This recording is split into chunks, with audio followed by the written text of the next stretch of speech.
Bonjour tout le monde, merci de nous avoir rejoints. J'espère que vous allez bien.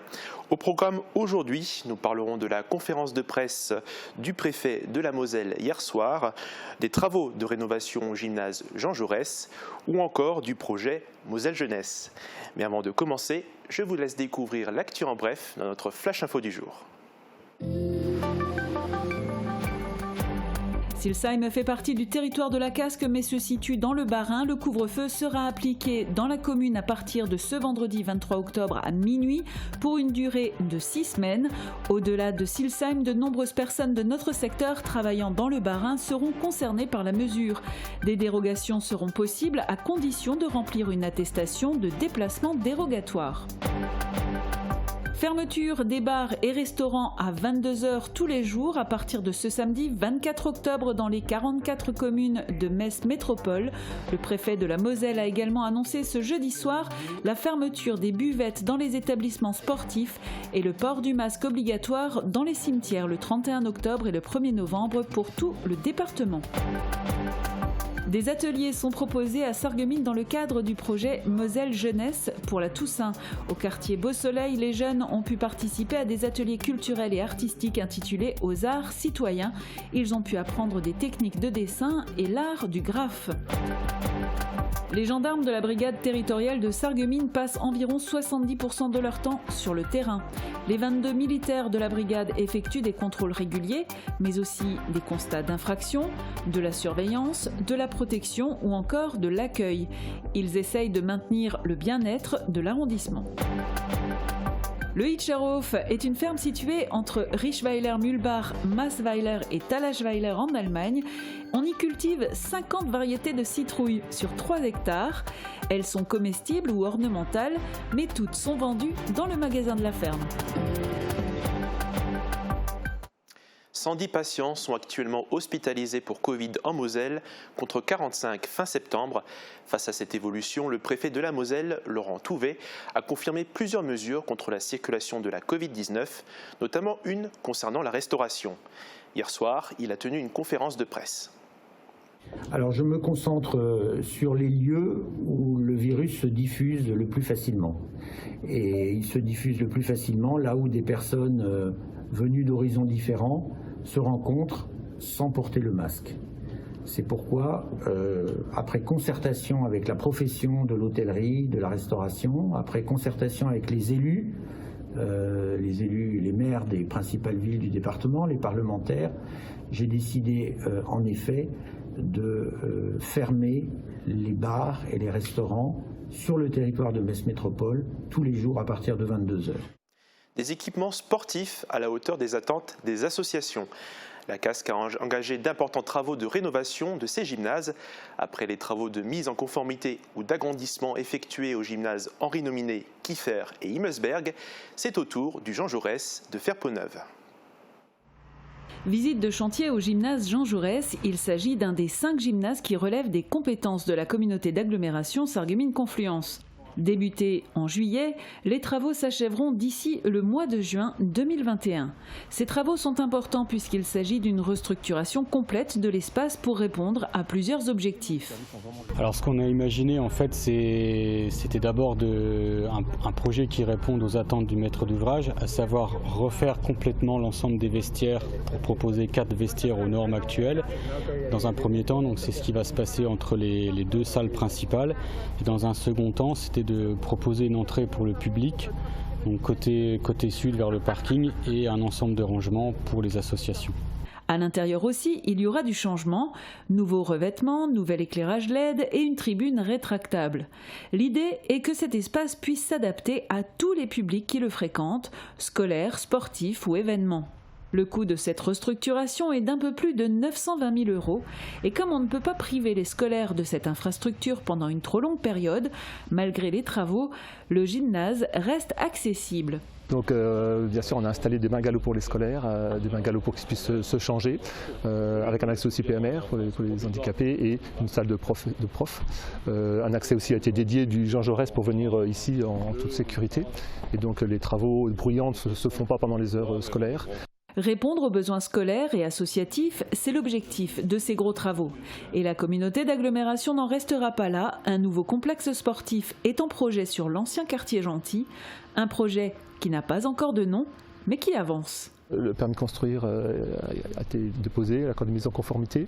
L'appel d'offres se fera en début d'année, avec un début de chantier au niveau du mois de juin ou septembre l'année prochaine. Il faut compter à peu près 2 ans de travaux, quoi. 70%, c'est en moyenne le temps passé sur le terrain par les gendarmes pour des perquisitions, les enquêtes, la surveillance, la protection, mais aussi pour des contrôles plus classiques auprès des automobilistes par exemple. C'est en tout cas le quotidien de la brigade territoriale de Sarreguemines que nous avons suivi lors d'une intervention. Bonsoir monsieur, gendarmerie nationale, on va procéder à un contrôle alcoolémie. Okay. Je vous demanderai de souffler devant vous. Okay. Pour que je puisse procéder au contrôle. Ouais. Donc vous allez aller au parking, le premier parking là, ouais, pour faire un contrôle un peu plus poussé.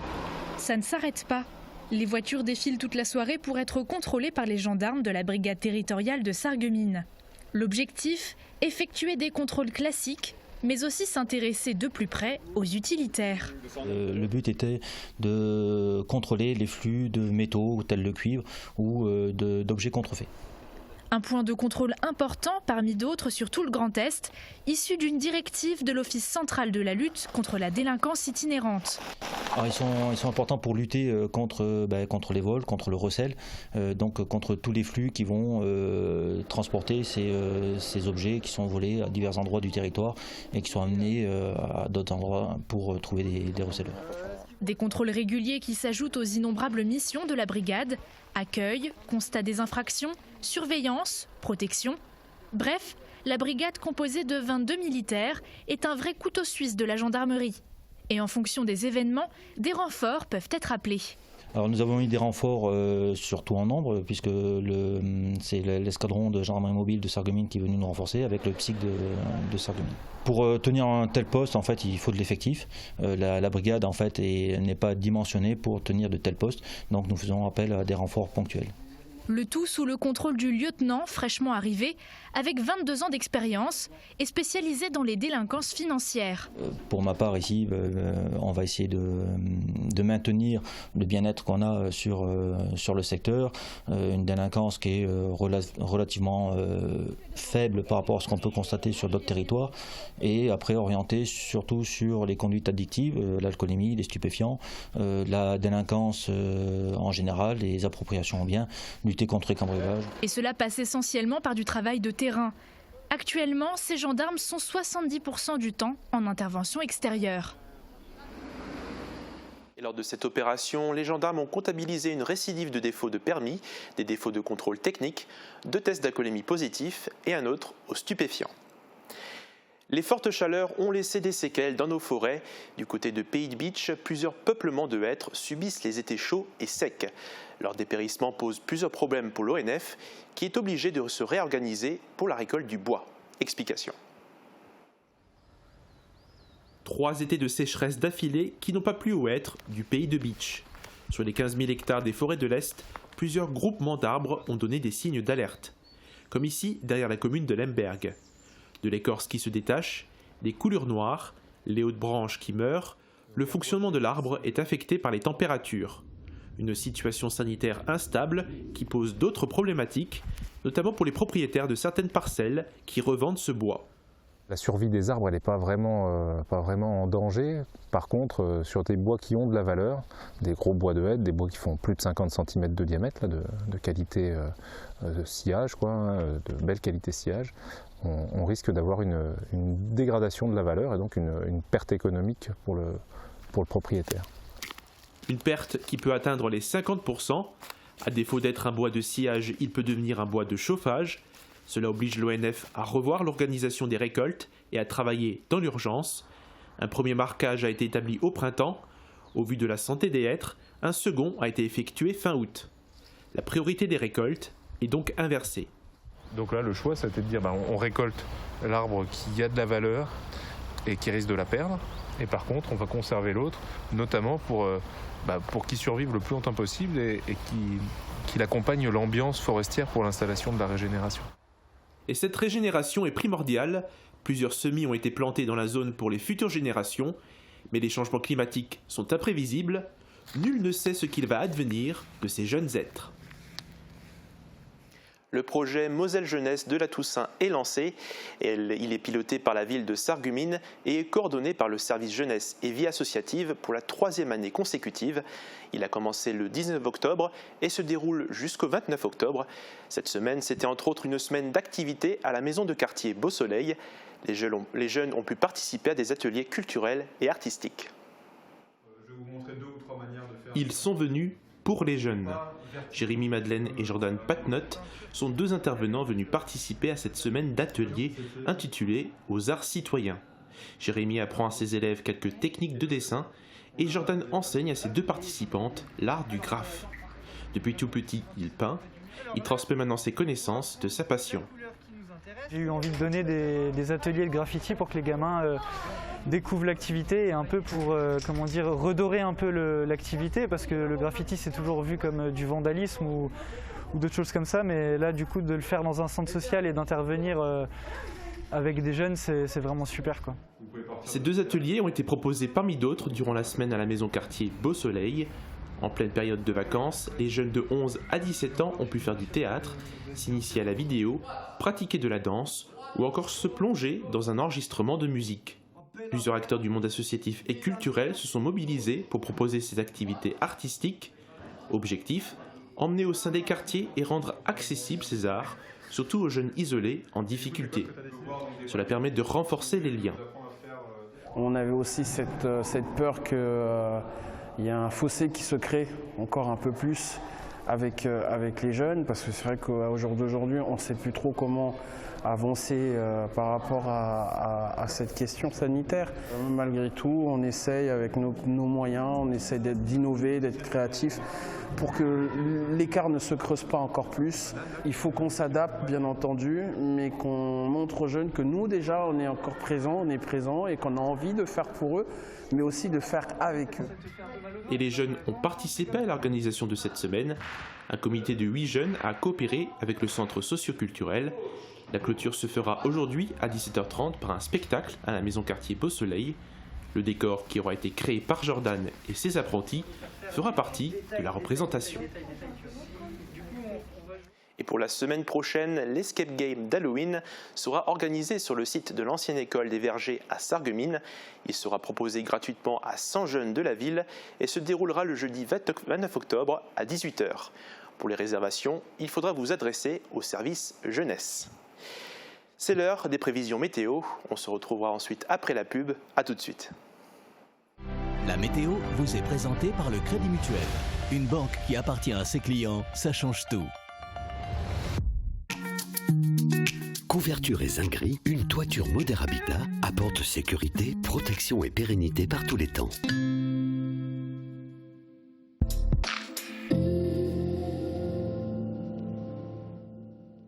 Bonjour tout le monde, je me trouve aujourd'hui devant le moulin de Sarre-Insmin et sous la pluie. Mais rassurez-vous, pas de quoi faire déborder la Sarre. Souvenez-vous de ces images tournées en février. La Sarre était sortie de son lit et avait causé d'importantes inondations sur le secteur, notamment à Sarre-Insmin, Vitrin, Herbitsheim et Sarralbe. Des terrains de foot étaient entièrement submergés et le chemin de halage était à de nombreux endroits inaccessibles. Et heureusement, les habitations avaient été globalement épargnées. Mais pour le moment, pas d'inquiétude, tous les voyants sont au vert du côté de Vigicru. D'autant plus que pour demain, la pluie s'arrête. Par contre, le ciel va rester gris et on aura très peu de chances de voir le soleil. Les températures vont en pâtir avec des maximales qui retombent sous la barre des 15 degrés. Les minimales iront de 9 à 11 degrés. Demain, pensez à souhaiter une bonne fête aux Florentins. Le soleil nous accompagnera de 8h07 à 18h23. Belle fin de semaine à tous et à demain!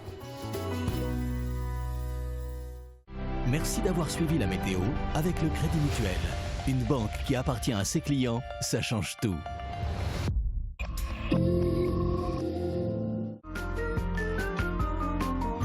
Fleur Crêpes à Rohrbach-les-Beach, c'est l'excellence pour vos fleurs. Sous nos serres, découvrez un large choix de fleurs et plantes pour la décoration de vos jardins, balcons et balconnières. Nos chrysanthèmes vous attendent pour passer une belle Toussaint. Choisissez le meilleur pour vos fleurs, choisissez Fleur Crêpes.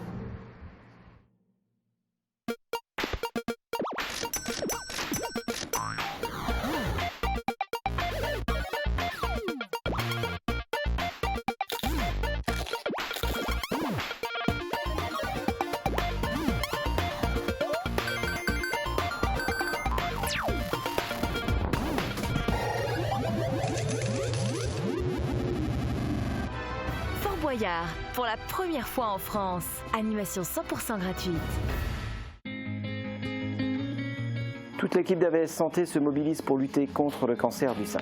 C'est le premier cancer féminin. Il touche près de 60 000 nouvelles femmes chaque année. Je suis une de ces femmes. J'ai réussi à surmonter ça en me faisant dépister à temps. Dans 9 cas sur 10, le cancer du sein peut être guéri s'il est découvert à temps.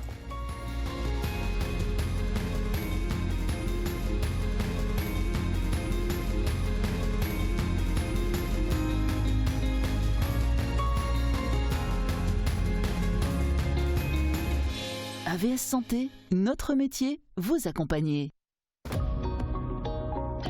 J'aime écouter de la musique. Est-ce possible avec un appareil auditif ? Les appareils haut de gamme possèdent un mode musique qui permet de traiter ce signal non pas comme du bruit, mais de profiter pleinement de la musique sans la dénaturer. Contre la Covid-19, mais aussi la grippe et les virus de l'hiver, il y a les gestes barrières. Lavons-nous les mains régulièrement. Toussons ou éternuons dans notre coude. Utilisons un mouchoir à usage unique. Respectons la distanciation physique. Portons un masque dès que c'est recommandé. Ensemble, continuons d'appliquer les gestes barrières. Petite rectification concernant l'escape game d'Halloween la semaine prochaine. Il a été annulé suite à la situation sanitaire. C'est un endroit prisé des Américains. En Allemagne, le Hitscherhof est une ferme qui cultive plus de 50 variétés de citrouilles sur 3 hectares. Catherine Henrich, Jens Scherer et Guillaume Dumonteil nous en disent plus.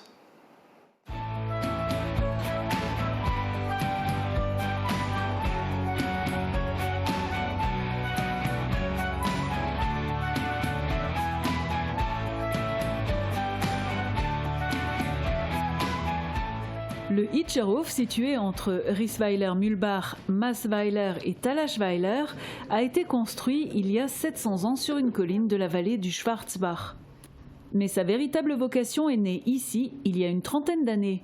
À l'époque, le maïs doux était cultivé ici et de nombreux clients américains de la région cherchaient des citrouilles à l'automne. Daniel Fischer et sa famille ont répondu à la demande. Petit à petit, on a commencé avec un demi-hectare. Nous avons commencé avec la mauvaise variété que nous connaissons en Allemagne, les Gele Centenar, mais elle ne convenait pas, nous n'en avons pratiquement pas vendu. Ensuite, nous avons commencé à cultiver les citrouilles d'Halloween orange qui conviennent au masque pour Halloween et qu'on peut aussi manger.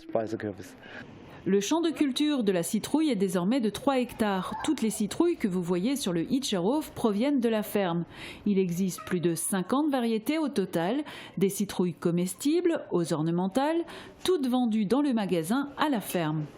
Un magasin qui a beaucoup évolué avec le temps. Au début, nous étions dans le petit garage de fortune pour installer les citrouilles et vendre le maïs doux. Puis, petit à petit, les confitures, des matériaux de décoration et le Kürbis Seco. Cette année, bien sûr, avec toutes les exigences, nous avons réfléchi à la manière de faire pour que les clients puissent faire leurs achats à distance et en toute tranquillité. C'est pourquoi nous avons reconstruit l'écurie. Nous l'avons aménagé à grande échelle, un grand choix, beaucoup d'espace. Les clients sont satisfaits et aiment y faire leurs achats. La saison s'étend de fin septembre au 31 octobre, jour d'Halloween, une période où de nombreux Américains de la région de Kaiserslautern en particulier trouveront leur chemin vers la ferme pour s'approvisionner en citrouilles. Wir sind eigentlich der Fels in der Brandung, wie man sagt. Wir sind der Kürbishof in der Region. Nous sommes solides comme le roc, comme on dit. Nous sommes la ferme des citrouilles de la région. Il y en a bien d'autres, bien sûr, mais la concurrence stimule beaucoup les affaires. Bien sûr, notre ferme a l'avantage d'être une ancienne ferme. Les Américains aiment venir dans une telle ferme car ils se sentent chez eux à l'automne, dans la forêt colorée de l'été indien. Im bunten Blätterwald, also Indian Summer. À la place du traditionnel festival, qui n'aurait pu se tenir que dans des conditions limitées cette année, les animations ont simplement été étirées sur les 5 week-ends de la saison. Cela comprend bien sûr tout ce qui concerne la cuisine de la citrouille, mais même les plus petits s'amusent avec le labyrinthe dans le champ de maïs, un château gonflable et une maison en paille.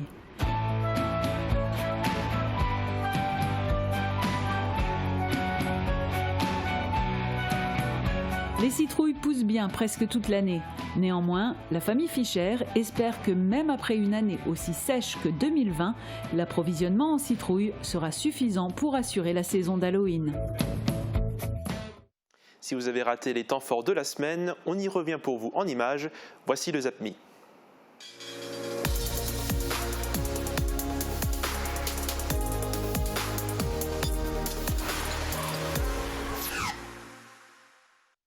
Plus 10,4% entre 2018 et 2019, les violences faites aux personnes ont nettement augmenté nationalement et localement. Disputes avec insultes, coups et blessures dans l'entourage familial ou amical, les forces de l'ordre constatent une tendance à la hausse en général. Les chiffres de l'année en cours seront connus début 2021. Des travaux de mise en souterrain des réseaux secs sont en cours dans le quartier de Neunkirch à Sarreguemines. Plus de 70 branchements sont à reprendre sur une distance d'un peu plus d'1 kilomètre. Le chantier, qui a débuté mi-juillet, devrait durer 6 mois. Une déviation a été mise en place pour les automobilistes. Depuis samedi, un nouveau jeu de société est en vente et pas n'importe lequel puisqu'il s'agit du jeu du pays de Sarreguemines Beach. Comme son nom l'indique, il concerne notre territoire et vise à tester nos connaissances sur les 84 communes qu'il comporte.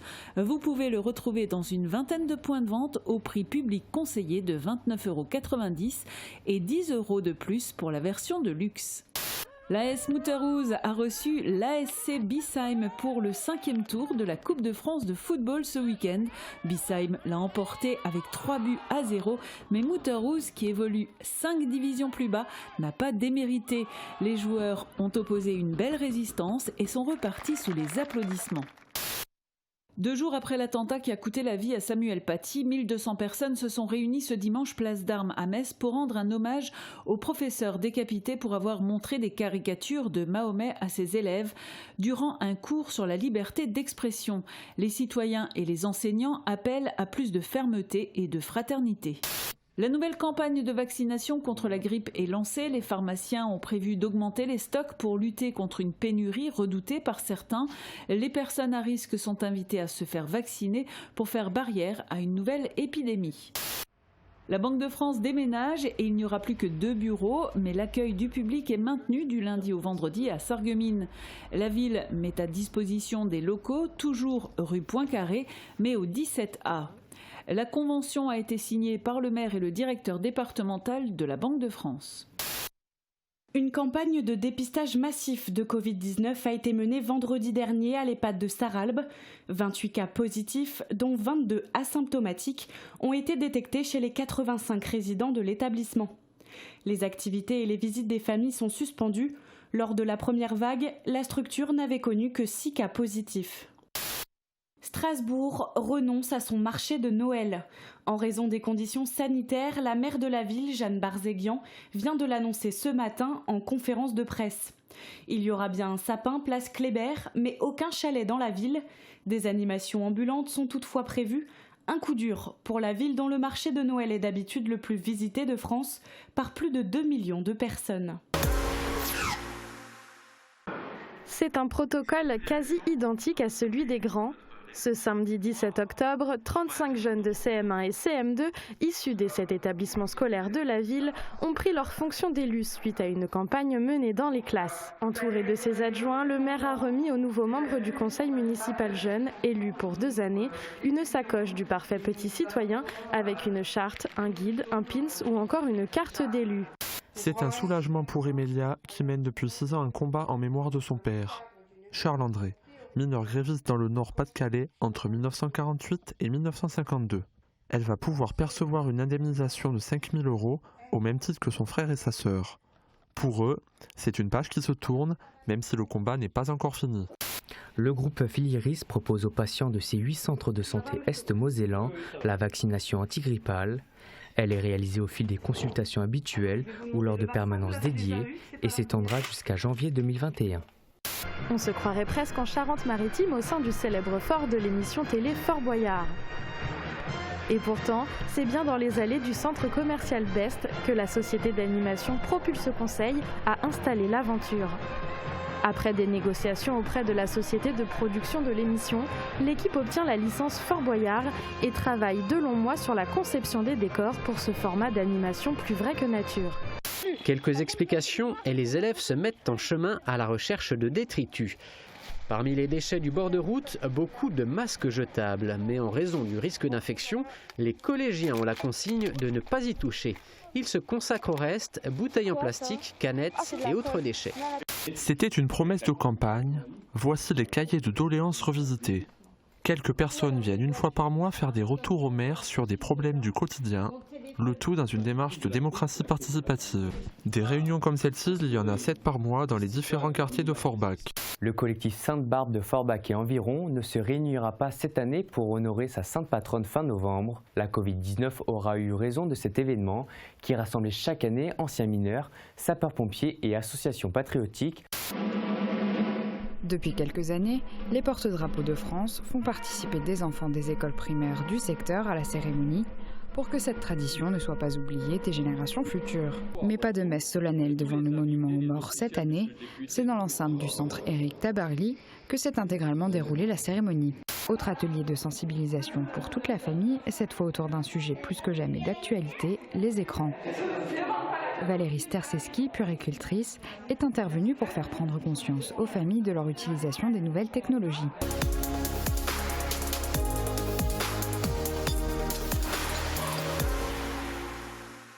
C'est l'heure de la chronique web. La semaine dernière, des streamers et des youtubeurs se sont réunis lors du Z-Event pour lever des fonds pour Amnesty International.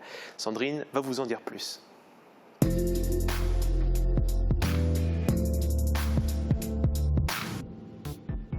Bonjour tout le monde, je suis ravie de vous retrouver pour une nouvelle chronique dédiée aujourd'hui à l'événement incontournable du web qui s'est déroulé la semaine dernière, le Z-Event 2020.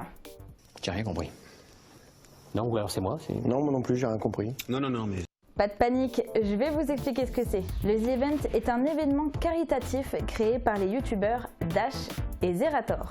Leur but est de réunir des streamers et des youtubeurs pour mobiliser toute leur communauté et récolter un maximum de dons pour des associations caritatives. En gros, une cinquantaine de streamers se réunissent pour diffuser en live non-stop pendant 3 jours des jeux vidéo, des défis et tout ce qui au final pourrait divertir les spectateurs et les encourager à faire des dons. Lors de la première édition en 2016, le Z-Event avait permis de récolter 170 000 € pour l'association Save the Children. Et en 2017, 451 000 € pour la Croix-Rouge. Et en 2018, la barre fatidique des 1 million d'euros a été dépassée pour l'association Médecins sans frontières. Monsieur Nougaret, vous avez moins de 30 ans et vous venez de créer un événement caritatif qui vient de récolter 1 million d'euros. Comment vous sentez-vous? L'année dernière, ce record incroyable a été battu avec 3 509 000 € pour l'Institut Pasteur. À ce jour, le Z-Event est le marathon vidéoludique qui a permis de récolter le plus de dons dans le monde entier. Et c'est français. Cette année, l'association choisie était Amnesty International. Et avant de vous dévoiler la somme récoltée, je vous ai demandé sur Facebook si vous aussi vous y aviez participé. Sur plus d'une soixantaine de votants, vous êtes 78,3% à avoir répondu que non. Et pourtant, 2 500 000 personnes ont suivi ce live et ont permis de récolter, tenez-vous bien, 5 724 377 €. Le Z-Event 2020 bat le record de 2019.